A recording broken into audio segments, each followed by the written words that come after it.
என்னை ஆதரித்து வாழ வைக்கும் அனைத்து நல்ல உள்ளங்களுக்கும் வணக்கங்க. இந்த பதிவில் நம்ம என்ன பார்க்க போகிறோம் அப்படின்னா, விதவை பெண்கள் எதிரில் வந்தால் கெட்ட சகுனம் அப்படின்ற ஒரு மூட நம்பிக்கை இருக்குது. அதை பற்றின விளக்கத்தையும் அதை பற்றின கருத்துக்களையும் தான் இந்த பதிவில் நம்ம பார்க்க போகிறோம். ஒரு உயிர் பிறக்கிறதும் இறக்கிறதும் கடவுளுடைய செயல், அது இயற்கை. ஒரு திருமணம் செய்யணும் அப்படின்னா நட்சத்திரம் பார்த்து, ஜாதகம் பார்த்து, குல கோத்திரம் பார்த்து, குணப்பொருத்தம் பார்த்து, பல விஷயங்களை பார்த்து ஆராய்ச்சி பண்ணி பாடுபட்டு ஒரு திருமணத்தை பண்ணி வைக்கிறாங்க. அப்படி செஞ்சு வைக்கிற திருமணத்தில் கணவன் இறந்து போனாங்க அப்படின்னா அதுக்கு அந்த பெண் எப்படி அதுக்கு பொறுப்பாவாங்க? அப்படியே இறந்த கணவனுடைய மனைவி இந்த சமூகத்தில் பல கொடுமைகளையும் பல கஷ்டங்களையும் அனுபவிக்கிறாங்க. பல சொல்ல முடியாத வேதனைகளையும் இந்த சமூகம் அவங்களுக்கு தருது.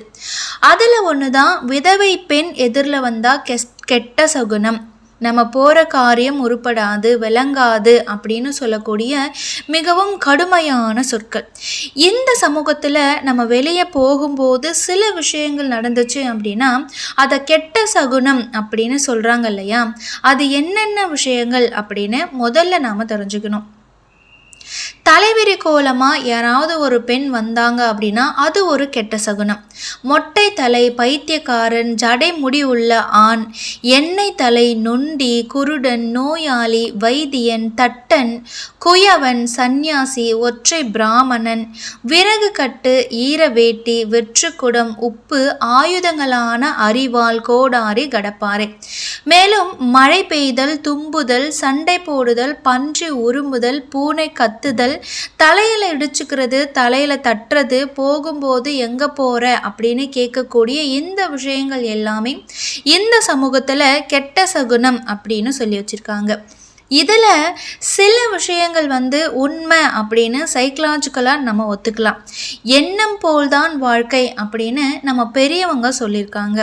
நம்ம என்ன பார்க்குறோமோ, என்ன கேட்குறோமோ, என்ன பேசுகிறோமோ அதனுடைய தாக்கத்தை பொறுத்து தான் அடுத்து நாம் செய்ய போகிற விஷயத்தினுடைய தன்மை இருக்கும் அப்படின்னு பெரியவங்க சொல்லியிருக்காங்க. அந்த வகையில் மேலே சொன்ன கெட்ட சகுனத்துக்குரிய சில விஷயங்கள் லாஜிக்கலாக ஒத்துப்போகும்.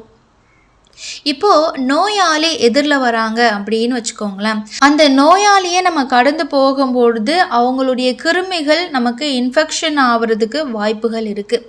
கொரோனா காலகட்டத்தில் கொரோனா நோயாளி பக்கத்துலேயே உட்காரக்கூடாது, சோஷியல் டிஸ்டன்ஸ் அப்படின்னு நம்ம சொல்லியிருக்கோம்.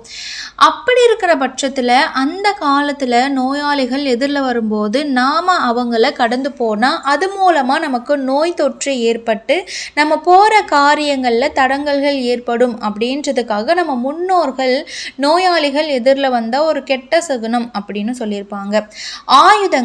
ஆயுதங்களை பார்த்தாலே நமக்கு என்ன தோணும் அப்படின்னா சண்டை, இரத்த காயம், இது போன்ற விஷயங்கள் நம்ம மனசுக்கு தோணும்.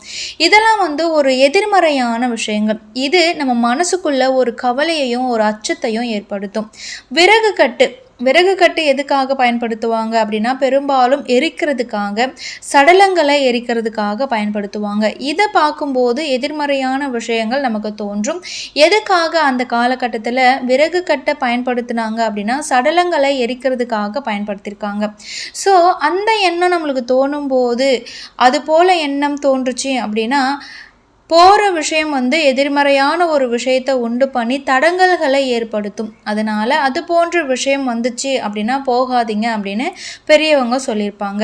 அடுத்ததாக பன்றி உருமுதல். பன்றி ரொம்பவே சாக்கடை சேரில் தான் இருக்கும். அதில் நிறைய நோய் கிருமிகள் இருக்கும். அது உரும்பும் போது அதிலிருந்து நோய் கிருமிகள் பரவ வாய்ப்பு இருக்கிறதுனால பன்றி உருமுனா போகக்கூடாது அப்படின்னு பெரியவங்க சொல்லியிருப்பாங்க. அதே போல் மழை பெஞ்சா போகக்கூடாது அப்படின்னு சொல்லியிருப்பாங்க. பெரும்பாலும் மழையில் நனைஞ்சா ஒரு சிலருக்கு சளி, ஜலதோஷம் பிடிக்கும். அதனால் வெளியே போகும்போது மழை பெஞ்சா கெட்ட சகுனம் அப்படின்னு நம்ம பெரியவங்க சொல்லியிருப்பாங்க. தலையில் தட்டுறது, இடிக்கிறது, இது போன்ற விஷயங்கள் பெரும்பாலும் நாம் ஒரு விஷயம் ஆரம்பிக்கும் போது ஏதாவது ஒரு இடத்துல இடிச்சுக்கிட்டோம் அப்படின்னா கொஞ்ச நேரம் உட்காந்துட்டு போங்க, தண்ணி குடிச்சிட்டு போங்க அப்படின்னு பெரியவங்க சொல்லுவாங்க. இதுக்கு காரணம் என்ன அப்படின்னா பதறாத காரியம் சிதறாது, நம்ம ஒரு சின்ன விஷயத்தை கூட கவனிக்காமல் இருக்கிறதால தான் நாம் அங்கங்கே இடிச்சுக்கிறோம். ஸோ இந்த கவனக்குறைவு ஒரு அடையாளம் தான் அந்த தலையில் தட்டுதல். அப்போது நம்ம செய்கிற காரியத்திலையும் கவனக்குறைவு இருக்கும். கொஞ்சம் நிதானிச்சுட்டு நம்ம போனோம் அப்படின்னா அந்த கவனக்குறைவு சரியாகிடும். அதனால தான் தலையில் தட்டுனா ஒரு கெட்ட சகுனமாக சொல்லி நம்மளை நிதானமாக இருக்கிறதுக்கு ஒரு வாய்ப்பு தராங்க பெரியவங்க.